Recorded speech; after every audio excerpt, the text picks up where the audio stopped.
Hello, my name is Finley Strauss, and I'm a 7th grade member of the Wolfpack. In this presentation, I'll be talking about the Wolverine CubeSat development team and how to use middle school age students as agents for aerospace outreach education. So the group all of the students are part of is called the Wolfpack. The original members of the Wolfpack were the first middle school group of students to ever launch a CubeSat into space. But this brings me to an important question. What actually is a CubeSat? A CubeSat is a miniaturized satellite for space research and other applications. Bob Twiggs, then a professor at Stanford University, faced a problem in the late 1990s. He realized his students needed hands-on experience to become better engineers, but the barriers to entry into the satellite business were just too high for most university budgets, and this is how the idea of a CubeSat was created. By using a small form factor, students were constrained in terms of volume, power, and mass. For example, students cannot exceed 10 centimeters by 10 centimeters by 10 centimeters, nor could they exceed a weight of 1.33 kilograms. These constraints forced students to be efficient and have simplified designs to the point they were able to see their missions completed while in graduate school. However, currently most CubeSats are launched by universities, governments, militaries, and now schools. And the Wolfpack is one of these schools. So launching a CubeSat is very difficult and it requires lots of work. For the Wolfpack, one of the first parts to launching a CubeSat is launching a high-altitude balloon, or HAB. HABs are important in getting ready to launch a CubeSat. To give a quick background on past HABs, the Wolfpack's first HAB launch was in April of 2017. It was 8 feet in diameter and used an iPod 4 to receive data. It also had a global star telemetry sensor so we could have live video to our ground station. However, typically for the Wolfpack, after doing a high-altitude balloon launch, the team dives right back into a CubeSat. So the Wolfpack has launched one CubeSat into space so far through NASA's CSLI, or NASA's CubeSat Launch Initiative. This CubeSat is called the WCDT-1. The WCDT-1 is a 1U CubeSat with an NSL FASTA structure. The payload the WCDT-1 tested had to do with extremophile bacteria and low Earth orbit. The mission focused on using fluorescent dye to show whether the bacteria was dead or alive. LEDs in the CubeSat caused the bacteria to fluoresce, correlating to the state of the cells. The WCDT-1 had a SciTech live dead stain. The Wolfpack is also currently working on the CapSat-1 to be launched in 2022. The CapSat-1 is testing the efficacy of capacitors used to replace lithium-ion batteries.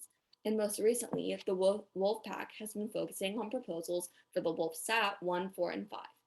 WolfSat 1 will investigate Idenellis rates of plastic degradation on orbit versus 1G orbits.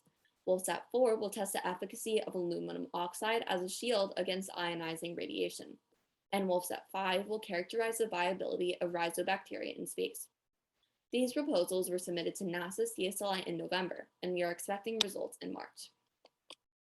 So throughout this presentation, I've mentioned the name Wolfpack multiple times. The Wolfpack was incorporated as a response to COVID shutdowns. And one incredible thing that the Wolfpack achieved was being designated 501c3 status this year. And one of the best characteristics of the Wolfpack, in my opinion, is that it is open to all dedicated students. That means that if you live anywhere, you can come work on the various projects with the Wolfpack. Currently in our weekly webinars, there are always so many kids from all different states, and I really enjoy getting to meet and work with kids from all across America. The Wolfpack has also helped form CubeSat teams in Nebraska and North Carolina. The students of the Wolfpack mentor these students from Nebraska and North Carolina, and then those students can go out on their own and reach success while having the Wolfpack, of course, as a partner. In fact, the success of this was so vast that the Nebraska team was actually selected by NASA for its first CubeSat. Throughout this presentation, I've discussed a lot about the Wolfpack, what we're doing, what we have accomplished, but I never discussed the actual problem we're addressing. The issue is that education is siloed and it's conceptual, and the STEM workforce is graying. Right now, there's a lack of authentic STEM experiences and applications to the real world. There are no effective aerospace curriculums, and an educator access and engagement system for professional organizations is non-existent. The needs and way to solve this include instilling a STEM identity earlier and fostering it through high school, especially for underrepresented populations. Providing distinctive aerospace opportunities allows students to be more competitive for school and college applications, making this also a necessity. And a final way to solve this is to allow for educator training so educators all across America can model so they know how to do these things for their own students. And this leads right into my next point, outreach opportunities. The Wolfpack has a very strong outreach program that aims to develop a STEM identity for students as young as 5 to 7 years old, as that is when it forms. In order to do this, the students of the Wolfpack created an activity book and coloring book. Students also authored a children's book that is now on Amazon. Additionally, there is a how-to book for educators, so as I stated earlier, educators can model what the Wolfpack has done. Doing the real work of aerospace at a young age incorporates and reinforces 21st century skills with a project-based learning bent. These mature and engaging opportunities have proven to stimulate students' interest in STEM at very young age levels and excites them for a potential career in STEM at an age as young as 11. To that end, social cognitive frameworks, with social cognitive career theory in particular, suggest that early on, students began to formulate an identity that is ultimately reflected in their career choices. In addition to providing role models, mentors, and activities that engage young students, it is imperative to continue the formation of science identity for all students in order to bolster the STEM pipeline and make sure they go into the STEM pipeline. Educational psychologist Erik Erikson's theory suggests that children go through several stages in developing a self-identity. Particularly of note from this research are the competency and fidelity stages, which occur from ages 5 to 12.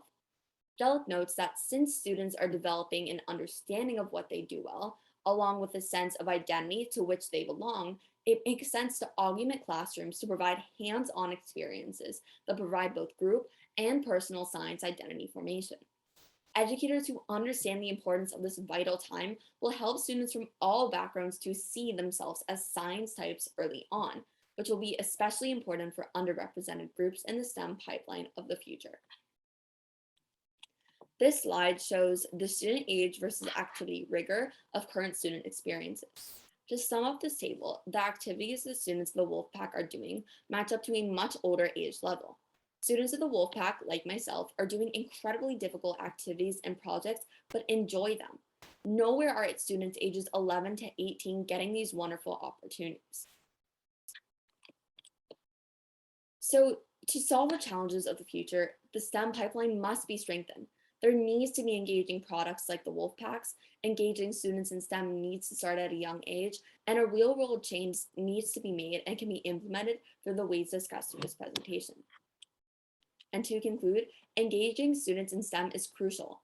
The Wolfpack has laid out a platform for educators to model and has also created a platform in which students from all across America can come work on the various projects at their own desire. The Wolfpack is creating the future scientists, engineers, and space law lawyers. Thank you, and now I look forward to answering your questions.